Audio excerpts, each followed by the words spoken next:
Hello दोस्त, कैसे हैं आप। मैं उम्मीद करता हूं कि आप अच्छे होंगे।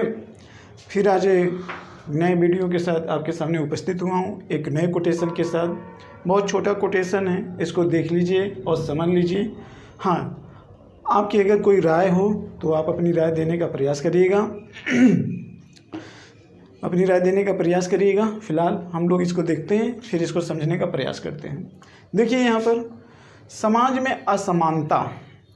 में असमानता मुख्य रूप से आर्थिक एवं शिक्षा के क्षेत्र में आया जंगल के कटने से कि बड़े बड़े उद्योग के आने से।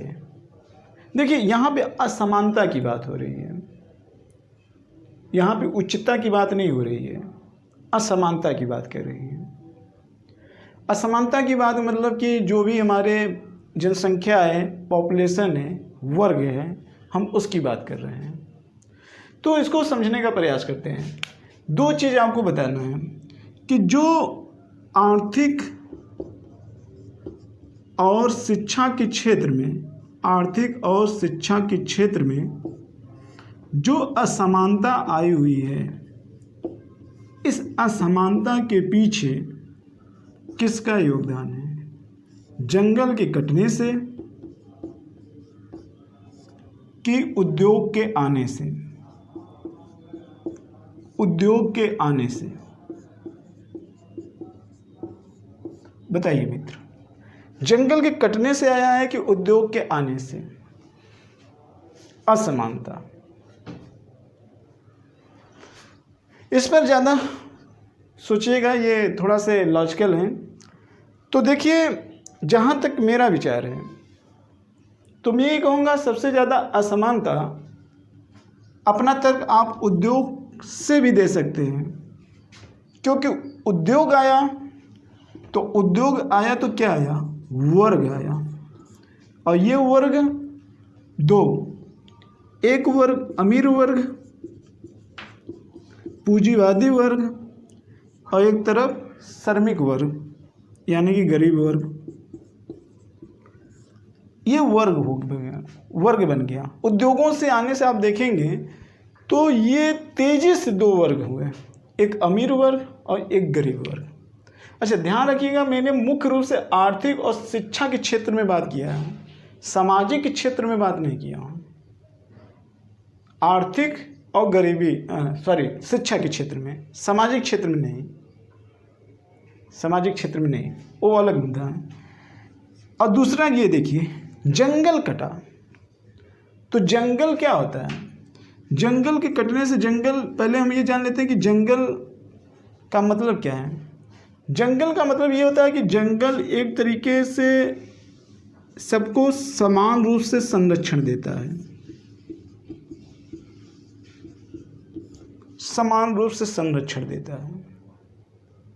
ठीक। ये विभेद नहीं करता है, लेकिन उद्योग में कहीं ना कहीं विभेद हो जाता है। तो जाहिर सी बात है कि समानता का पक्षधर कौन सबसे ज्यादा होगा? जंगल में रहने वाले जो भी लोग हैं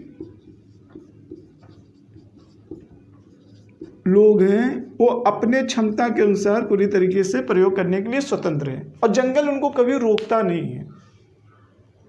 जबकि उद्योग में कहीं ना कहीं पाबंदी होती है। और जंगल क्या है? एक प्रकृति। तो प्रकृति तो सभी को समान नजर से देखेगा ना भाई,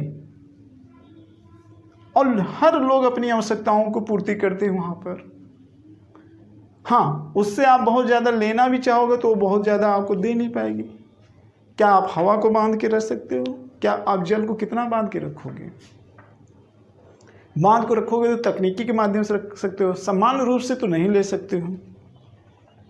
तो कहने का मतलब ये जंगल में समानता के लक्षण अधिक पाए जाएंगे। इसलिए हम ये कह सकते हैं कि सबसे ज़्यादा असमानता अगर दोनों में डिफरेंट किया जाए तो जंगल के कटने की वजह से आया है। जंगल के कटने की वजह से आया है। जंगल कटते चले गए,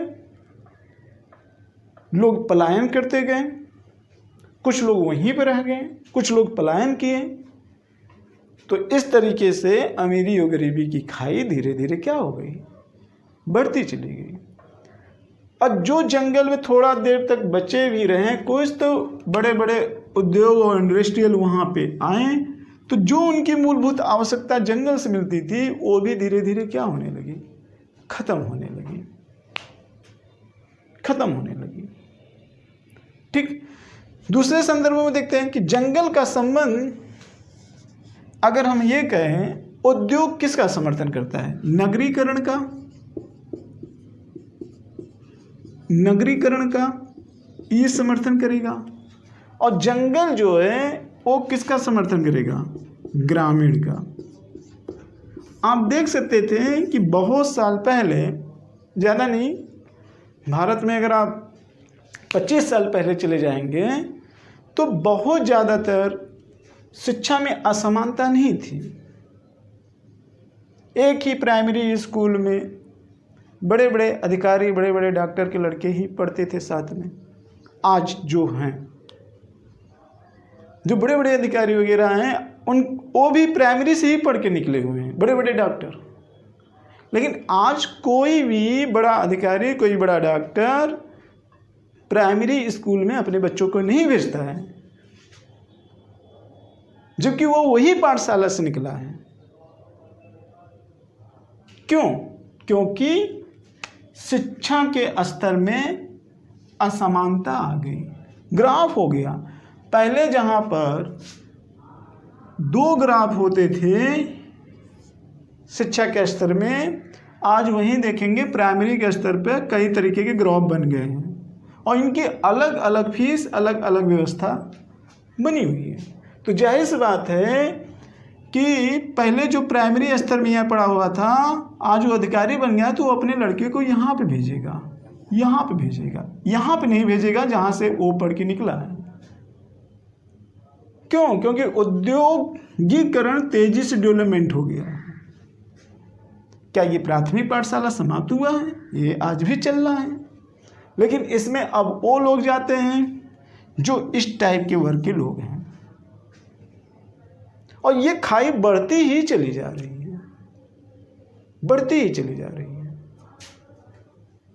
अगर पूरे देश का विकास करना है तो इनको भी बराबर सहयोग देना चाहिए। हालांकि सरकार ने इस पर पहल भी की है, शिक्षा को मूल अधिकार में लाकर नीति निर्देशक तत्व में निःशुल्क शिक्षा की बात करके और मिड डे मील योजना लागू करके प्रमोट तो कर रही है,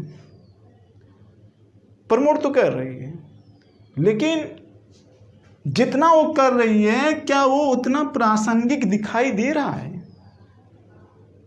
प्रासंगिक क्या उतना महत्व है?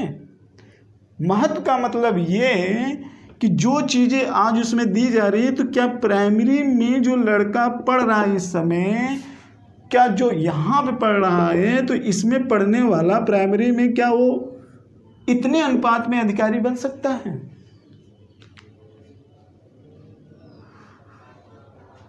तो शायद नहीं। उतने अनुपात की दूर मैं कहता हूं कि 10% भी नहीं बन पाएंगे।